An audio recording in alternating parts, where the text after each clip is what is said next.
오늘 본문은 역사적으로 이스라엘이 70년 바벨론 포로를 마치고 귀환한 첫 번째 무리들 스룹바벨과 여호수아를 지도자로 하여 돌아온 이 회복된 유대인들이 2년 만에야 이제 성전을 짓기로 하고 그 기초를 놓는 장면입니다. 그 장면에 뜻밖의 상반되는 반응이 나오는데,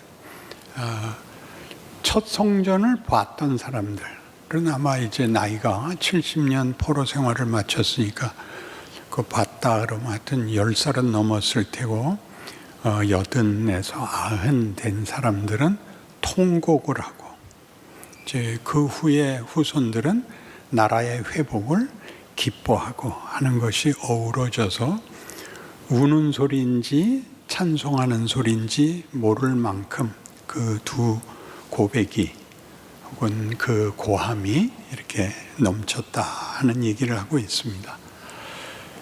그러니까 우리가 이스라엘 백성들이 70년 포로 생활을 하고 돌아와서 이 자리에서 보이는 반응들, 회복이 있었다는 감사와 그 첫 성전을 보았던 것이 망해서 70년을 포로 생활을 할 수밖에 없었다는 것이 왜 통곡으로 나오는가를 묶으면, 우리가 신앙생활을 하면서 하나님이 나와 함께 하시는 일들이 있었던 감사가 있고, 그 다음에 더 많은 게 뭐냐 하면, 근데 왜 이따위로 하십니까?가 있단 말이죠. 거기가 통곡입니다. 이렇게 돌아오게 할 걸, 이렇게 성전을 다시 회복하게 할 걸, 그건 왜 망가뜨리시고, 그때 솔로몬이 금은 보화로 그렇게 아름답게 만든 성전을 하루아침에 짓밟아 버리시더니, 다시 회복하실 거면 그때 지켜주셨으면 되는데 왜 하나님 하시는 일은 이렇게 이해할 수 없는 부침을 경험하게 하십니까?가 성경의 중요한 질문으로 이 자리, 역사적으로도 이때 그 말을 할 수 있게 되죠. 돌아온 이 스룹바벨은 유다 지파의, 그러니까 다윗 왕의 후손입니다.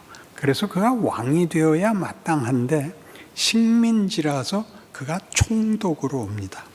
그래서 스룹바벨을 총독으로 하고 예수와 혹은 다른 학계나 나움에서는 여호수아라는 이름으로 나오는데, 그는 대제사장입니다.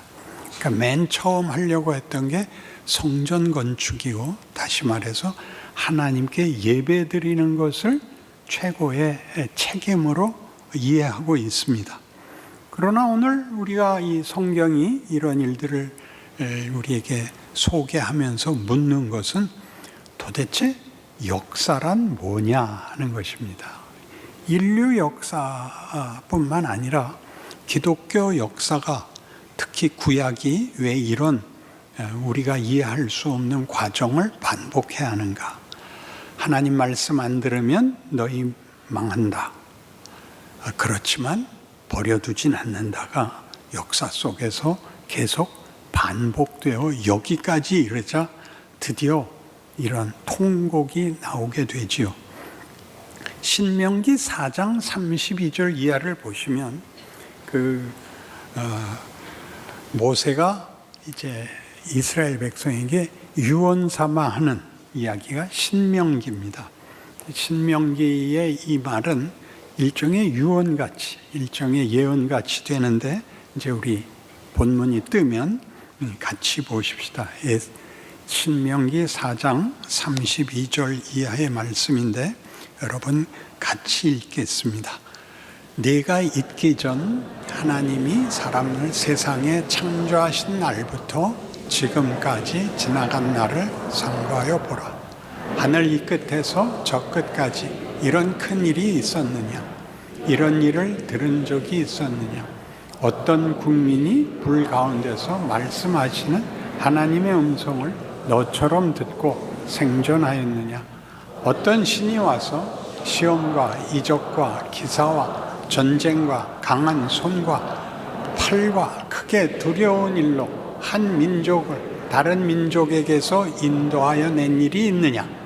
이는 다 너희의 하나님 여호와께서 애굽에서 너희를 위하여 너희의 목전에서 행하신 일이라. 이것을 네게 나타내시면 여호와는 하나님이시며 그 외에는 다른 신이 없음을 알게 하려 하심이니라. 여호와께서 너를 교훈하시려고 하늘에서부터 그의 음성을 네게 듣게 하시며 땅에서는 그의 큰 불을 네게 보이시고 네가 불 가운데서 나오는 그의 말씀을 듣게 하셨느니라. 여호와께서 네 조상들을 사랑하신 고로 그 후손인 너를 택하사고 큰 권능으로 친히 인도하여 애굽에서 나오게 하시며 너보다 강대한 여러 민족을 네 앞에서 쫓아내고 너를 그들의 땅으로 인도하여 들여서 그것을 네게 기업으로 주려 하심이 오늘과 같으니라. 그런즉 너는 오늘 위로 하늘에나 아래로 땅에 오직 여호와는 하나님이시요 다른 신이 없는 줄을 알아 명심하고 오늘 내가 네게 명령하는 여호와의 규례와 명령을 지키라. 너와 네 후손이 복을 받아 네 하나님 여호와께서 네게 주시는 땅에서 한없이 오래 살리라. 옛일을 돌아보라 이렇게 됩니다. 그리고 하나님이 얼마나 우리 민족에게 크나큰 역사로 이어왔는지 기억해라. 그리고 잘 아시는 신명기 28장부터는 내가 너희 앞에 생명과 사망과 복과 저주를 두었으니 너희는 살기 위하여 생명을 택하라, 하나님을 택하라 했는데 지금 여기는 광야라고요. 가나안 들어가기를 거절하는 바람에 그들은 광야에서 죽고 가나안 땅에 들어가서 이방 민족이 사는 것 같이 살지 말고 다 내쫓고 너희는 선민으로 살아라.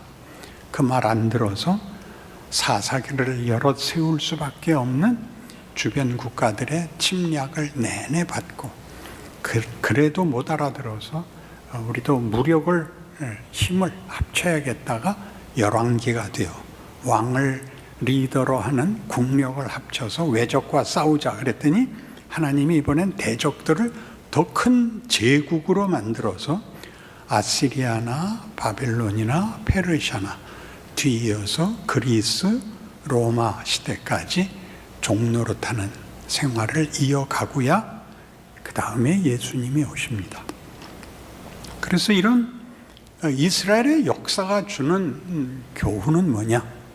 무슨 깨우침에 관한 문제가 아니라 역사라는 것은 뜻밖의 더 깊은 의미가 있는데 그것은 정황이라는 것이 현실이라는 것이 주어지고 거기서 어떤 답을 찾아내는 일로 인하여 그런 정황에 해당하는 단어를 비로소 만들게 됩니다. 쉽게 우리는 신이 그냥 신이지 여호와 하나님이라고 알게 된 것은 하나님이 자신을 그렇게 설명했기 때문에 나는 스스로 있는 자니라 라고 해서 여호와라는 이름은 그 이름 자체가 나는 있는 자다라는 뜻입니다. 하나님이 특별한 하나님, 우리가 막연하게 이름을 붙일 수 없는 신이 아니라 여호와 하나님이신 것과 그 하나님이 그가 만든 인류를 만드실 때 목적한 결과를 만들고야 말겠다라는 것을 그 어떤 정황마다 사건마다 역사 속에서 그 일을 경험함으로써 단어를 만들게 돼요. 없었던 단어를. 그 없었던 단어가 개념을 나타내게 되어서 이제 비로소 우리의 사고와 이해에 논리라는 것이 생기고 이해라는 것이 생기게 되는 것입니다. 그것 없이 어떤 일이 그냥 해결되고만 말면 나도 몰라 라는 말밖에 할 수 없는데, 구약 역사가 증명하고 싶은 것은 하나님이 누구시고 우리는 누군가에 대하여 일일이 이렇게 모든 사건들, 지금 모세가 하는 식으로 얘기하면 지나간 날을 상고해봐라 이렇게 되는 것이고, 우리 예수가 오실 때는 난 아브라함과 다윗의 자손이다 라고 얘기함으로써 이 구약 전체를 관통하는 역사로 그 사건이 가졌던 개념을, 내용을 이해하지 못하면 예수를 제대로 이해할 수 없다 이렇게 얘기하는 것입니다. 그래서 이 문제에 우리가 가장 귀한 나는 스스로 있는 자니라는 모세가 물은 질문에 대한 답이었습니다. 그러니까 한번 생각해 보십시오. 모세는 당시 애굽에 종된 히브리 민족의 자손으로 태어났는데, 그때는 애굽 왕 바로가 이 백성의 수가 너무 커지니까 사내 아이가 태어나면 다 죽여라 할 때 태어나서 하나님의 특별한 부르심을 40세쯤에 깨우쳐서 자기 민족을 위하여 목숨을 걸 각오를 하고 편을 들었다가 자기 민족에게 배척당하는 바람에 광야로 도망가서 몇 년을 지낸다고요? 거기서 40년을 지냅니다.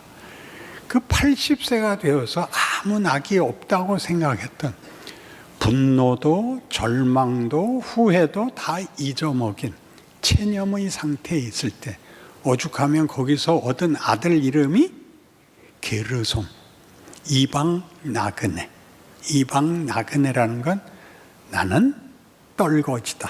아무도 나는 관계도 없고 관심의 대상도 스스로의 가치도 없다 라는 이름을 가지고 사는데, 떨기나무에 붙는 불을 보고 놀래서 왜 불이 붙었는데 나무가 타지 않느냐, 나무가 소모되지 않고 왜 불이 계속되느냐. 그 앞에 찾아 들어갔더니 음성이 나오기를, 여기는 네가 선 것은 거룩한 곳이다. 네 발에 신을 벗으라. 내가 너를 내 백성을 구하기 위한 지도자로 세워 내 백성에게 보낼 테니 바로에게 가서 내 백성을 놓아주라 하라. 그러자 모세가 뭐라고 대꾸를 해요? 누구십니까?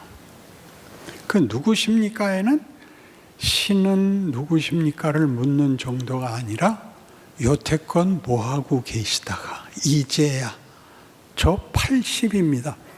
제가 누가 저보고 저 내일 모레 80이에요 그래요. 그게 무슨 말이에요? 더 이상 책임 좀 묻지 마라. 그냥 곱게 늙어 죽게 좀 가만히 있어라 할 때, 나 내일 모레 80이야. 다음 달에 물어봐도 나 내일 모레 80이야 그러는 겁니다. 나 80입니다. 하나님 무슨 일을 이따위로 하십니까? 당신은 도대체 누굽니까? 뭡니까? 모르니까 하나님이 나는 스스로 있는 자니라. 내가 모든 것의 시작이요, 가치요, 결과요, 과정이요. 너희를 향하여 목적을 가진 신이다. 난 못 갑니다. 내가 누구길래 갑니까? 중요한 질문이죠. 그 모든 신은 사실 뭐에 대해서 대답을 해야 되냐면, 그 신이 나라는 존재의 운명에 대하여, 그 운명을 만들 본문에 대하여 무슨 계획과 힘을 갖고 있느냐를 설명해야 됩니다.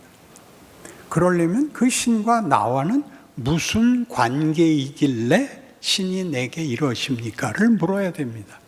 우리가 신에게 보상받을 만한 것을 내놔야 답이 나오는 것이 아니라, 신이 먼저 찾아와서 나는 네 조상의 하나님이 곧 아브라함의 하나님, 이삭의 하나님, 야곱의 하나님입니다. 구약 내내 그 얘기가 나오죠.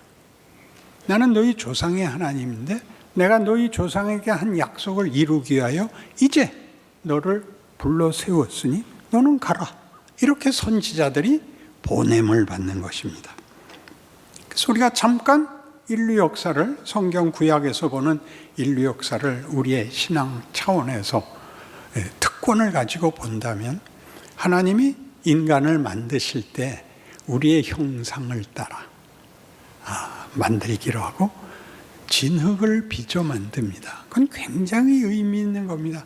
있어라 이렇게 아니라 하나님의 손으로 이렇게 자식을 낳고 만들듯이 친히 그 손으로 빚어 만들었다는 겁니다. 굉장한 친밀한 관계라는 것을 창조에서부터 보이죠. 다른 모든 것들은 있어라, 생겨라인데 인간만은 스스로 빚으시고 혼을 불어넣으시고 자신의 자식이라 너는 생육하고 번성하여 땅에 충만하라. 모든 창조 세계를 다스려라. 그러나 너 선악과만은 먹지 마라. 그런데 먹었죠. 저거 먹으면 죽는다. 그 말 그대로 그들이 벌거벗은 자신을 보게 되고 수치를 깨닫게 되고, 그리고 그가 낳은 아들이 그 아들을 죽입니다. 가인이 아벨을 죽이고 도망가고, 하나님이 화가 나서 홍수로 다 쓸어버리고 새로운 민족을 시작하는데, 그 모든 과거에도 불구하고 홍수에도 불구하고 다시 바벨탑을 쌓습니다. 바벨탑을 쌓는다는 것의 의미는 신이 저주를 내려도 우리가 그 저주를 피할 방어벽을 만들자입니다. 신을 따를 마음도 없고 순종할 마음도 없고 신을 경쟁자로 삼고 있죠. 그래서 지금도 막말하는 사람들은 우리가 하나님 아버지 그러니까 나는 그런 신은 난 상관없어. 그리고 막말을 하는 것으로 자신의 무슨 우쭐함을 표현하는 망할 짓을 합니다. 그 저주하고 그럴 문제가 아니라 하나님이 우리에게 목적을 가졌다는 걸 모르면 우리는 우리의 정체와 신분과 운명과 현실을 이해할 수가 없습니다.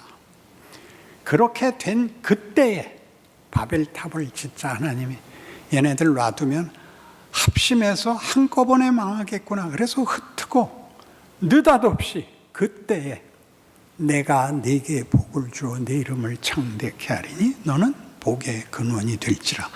이렇게 약속을 터뜨리시는 것입니다. 마치 창조와 똑같이 나는 너를 자유를 주어 선택권을 주었는데 너희는 그것을 이렇게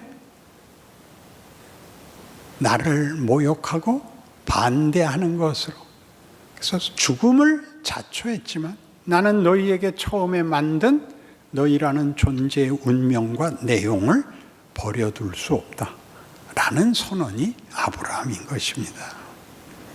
그래서 성경 내내 아브라함의 등장은 아브라함만이 아니라 이삭, 야곱으로 연결됨으로써 어디까지냐면 모든 족속이 너를 인하여 복을 얻을 것이니라 라고 해서 하나님이 인류의 역사를 허락하시고 그 역사 속에서 하나님이 자신을 납득시키시며 우리로 하여금 하나님의 목적에 항복하게 하는 일을 만들겠다가 세상 역사인 것입니다. 그러니까 역사가 일어날 때마다 우리는 지금 신명기에서는 무슨 상태냐면 애굽에서 나온 것인데 아브라함 때 이미 예언된 것이죠. 너희가 애굽 땅의 노예가 될 것이다. 그러나 내가 너희를 꺼낼 것이다. 이렇게 됩니다. 그러니까 모세가 지금 한 인용은 종되었던 땅 400년간 애굽에서 종이 되는데 400년쯤 되면 DNA가 변환됩니다. DNA가 종노릇하는 것이 익숙해지는 겁니다. 굴복하고 쩔쩔매고 아무런 자존심도 없는 그들을 불러내어 뭘 만드는 겁니까? 약속의 땅으로 간다는 것은 너희가 자유와 권한과 선택과 책임을 지는 기회를 주겠답니다. 그걸 따라 나오는데 뭐라고 계속 반항하죠? 그들이 자유를 가지자 의지할 것이 없는 겁니다. 자유를 가지면 선택권을 가진다. 쉽게 그렇게 얘기를 하지만 선택을 하려면 기준이 있어야 됩니다. 무슨 기준? 가치의 기준과 신분의 근거를 가져야 비로소 선택을 할 수 있는데, 광야에서 먹을 거 입을 거 다 주시지만 그들에겐 뭐가 없다고요? 자기라는 존재의 가치의 근거도 없고 선택을 하기 위한 기준도 없습니다. 그래서 내내 뭐라 그래요? 뭐라고? 돌아가자입니다. 쇼생크 탈출 다시 한번 합시다. 그 감옥에 갇혔던 종신형을 받은 죄수 중에 오래되어 도서관 사서를 하던 브룩스라는 노인이 가석방으로 풀려나게 되자 안 나가겠다고 그 같은 동료 죄수의 목에다 칼을 대고 행패를 부려서 다 가서 왜 그래 나 안 나갈 거야, 얘 찌르고 나 더 살 거야. 그래서 겨우 말리죠. 그가 나갔다가 자살합니다. 그 소식을 들은 이 안에 있는 죄수들이 다 같이 레드라 그래갖고 모르죠. 그 배우 이름도 까먹었어요. 그 주인공 배우에게 모여서 아니 왜 자유를 얻었는데 나가서 자살을 해? 그러니까 말하기를 저 담이 처음에는 너희에게 제한으로 보이지, 울타리로 보이지, 가둔 벽으로 보이지, 지나면 저걸 의지하게 돼 라는 삼삼무쌍한 말을 합니다. 표정들 보세요. 그게 무슨 소리야? 왜? 그 다음에 이 주인공이 가석방이 되죠. 나가서 식료품 가게에서 물건 산 거 봉투 담아주는 일 하는데 손을 듭니다. 그러니까 매니저가 뭐야? 화장실 다녀오겠습니다. 그런 건 허락 안 받아도 돼. 그리고 장면이 바뀌고 벤치에 앉아서 고개를 숙이고 고민하면서 나는 허락을 받지 않으면 한 방울도 안 나온단 말이야. 여러분 그렇게 살지 않아요? 생존 경쟁 외에 아무런 근거도 기준도 목표도 내용도 없습니다. 지면 망해. 이겨야 돼. 그래서 그것도 일관성이 있는 게 아니죠. 어떤 땐 참았다가 어떤 땐 너 죽고 나 죽자까지 갈 수 있는 게 인생이라는 걸 다 압니다. 인류 역사 내내 이 문제는 반복되어 나타나고 있습니다. 그럼 왜 이렇게 하느냐? 이렇게 해야 뭘 안다고요? 인간이 비로소 인간이라는 존재의 근거가 뭔가? 운명을 누가 정하는가? 산다는 것의 가치가 무엇인가를 따지기 시작했어요. 그걸 일반 우리 세상 학문에서는 인문학이라고 합니다. 문사철이라고도 하죠. 문학과 역사와 철학입니다. 그들의 대주제는 다 이겁니다. 인간의 존재라는 가치가 무엇인가입니다. 가치를 묻고 이렇게 죽어 나자빠지는 한평생을 산다는 건 무의미하다라는 의미를 아무리 추구해도 답을 만들 수는 없는 것입니다. 그래서 지랄만 떱니다. 생각 없는 것들이라고 자기만큼 진지하지 못하고 자기만큼 고민하지 못한 자를 비웃을지언정 본인이 답을 낸 철학자는 없습니다. 그런 문학도 없습니다. 그래서 최고의 문학은 언제나 엔딩이 비극으로 끝날 수밖에 없습니다. 해피엔딩이 되면 앞에서 고민한 게 다 구라가 됩니다. 까불까불하다 결국 잘 됐다 이거지. 잘 됐다는 게 아무것도 아니라는 걸 우리가 알기 때문입니다. 잘 된 게 뭡니까? 건강하게 오래오래 행복하게 살다가 끝이 전부 되졌대잖아요. 그리고 되졌대. 그걸 피할 수가 없는데 해피엔딩을 만드는 건 다 구라죠. 이제는 아무 말을 하든지 반응이 없군요. 가슴이 찔리세요? 양심이 찔리세요? 영혼이 찔리세요? 거기에 하나님이 계속 뭘 주느냐? 너희가 나를 쫓아와야 된다. 최소한의 안내서가 뭐였죠? 율법입니다. 너 하나님을, 이 하나님 한 분만을 섬겨라. 너희 네 이웃을 사랑해라.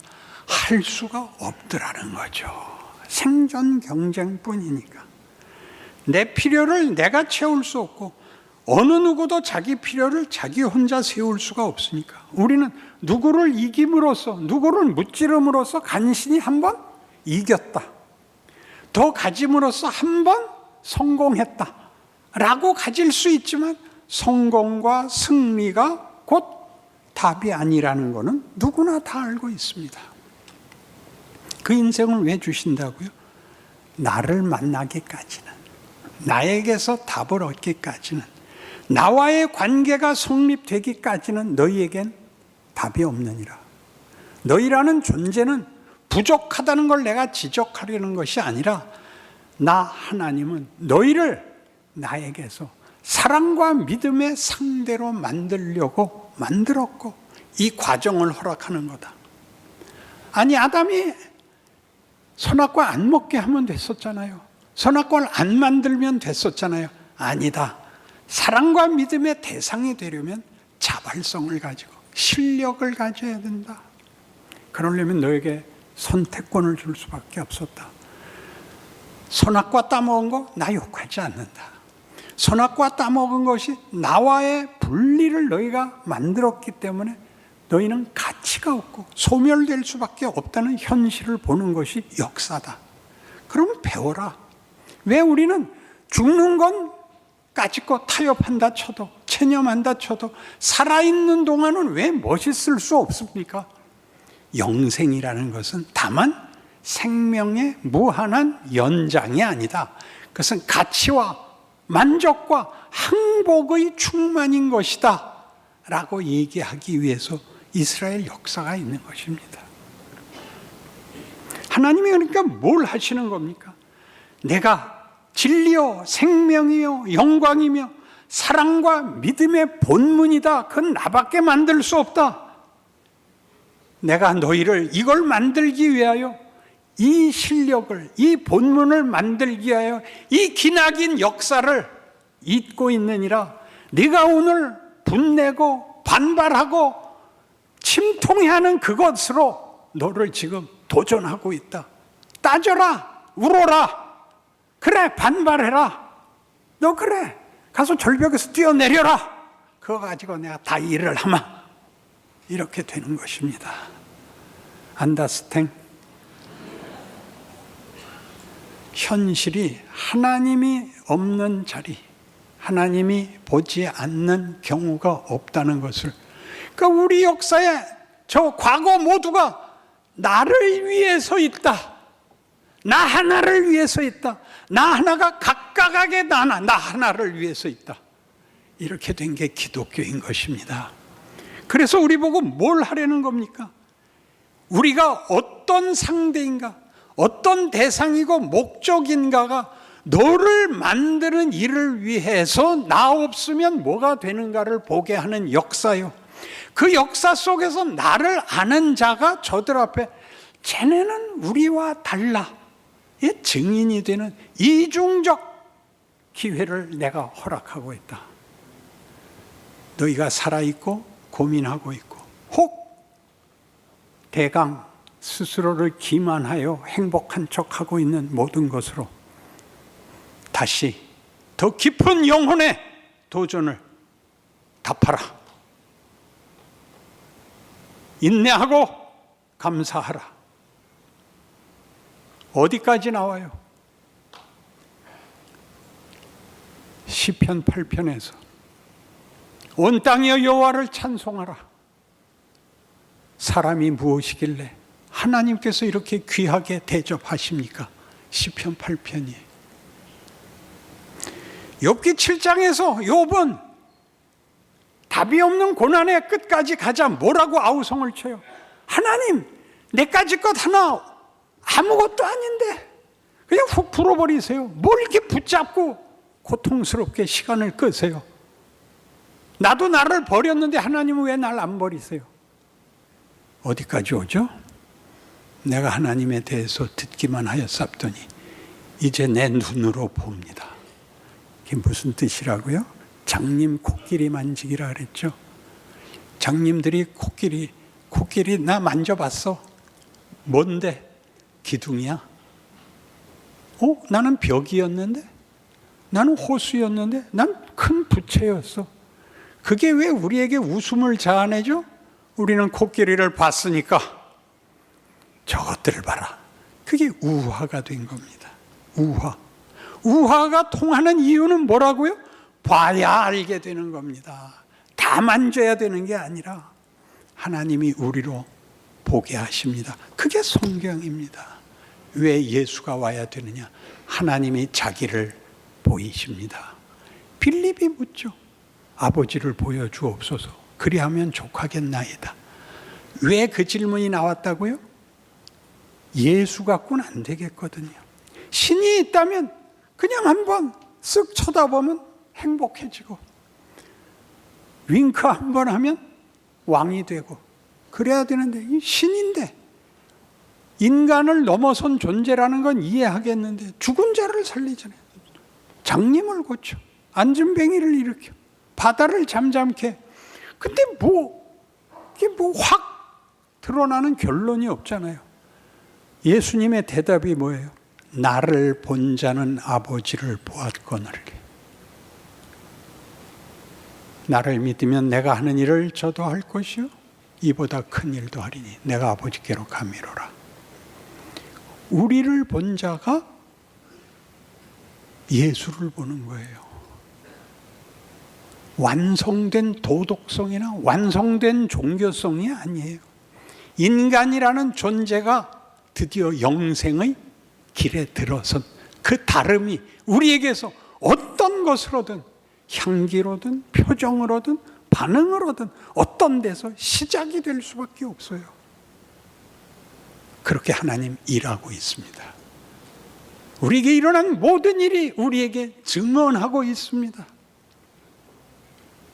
하늘이여 대답하라, 땅이여 찬송하라. 우리 아버지께서 통치하신다. 언제? 죽어서 천국 간 다음에? 아니, 지금 나와 함께 하신다. 무엇이나 하실 수 있다. 땅과 하늘을 뒤집을 수 있다. 나를 위해서 그 아들도 보냈다. 그러니까 빌립아, 네가 이제 임마누엘이다. 내가 너와 평생 함께 할 것이다. 네 인생이 무엇인지 세상 앞에 빛이 되라, 책임이 되라, 그리고 네 자랑이 되라. 그렇게 지금도 오늘도 하나님이 이 약속을 이렇게 우리에게 상기시키십니다.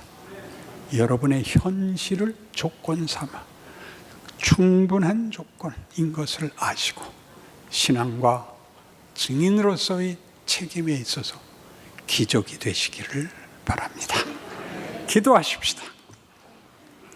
하나님 아버지, 우리가 늘 하는 말대로 살아계시고 그 아들을 보내셨고 역사의 주인이시고 결국 영원한 나라로 우리를 부르실 지금 나와 함께 하시는 하나님을 고백합니다. 우리의 존재와 우리의 실력과 수준이 상관이 없습니다. 들어섰습니다. 매일 하루씩 영생의 길을 걷게 하사 하나님 영광 받아 주시옵소서. 예수님 이름으로 기도합니다. 아멘.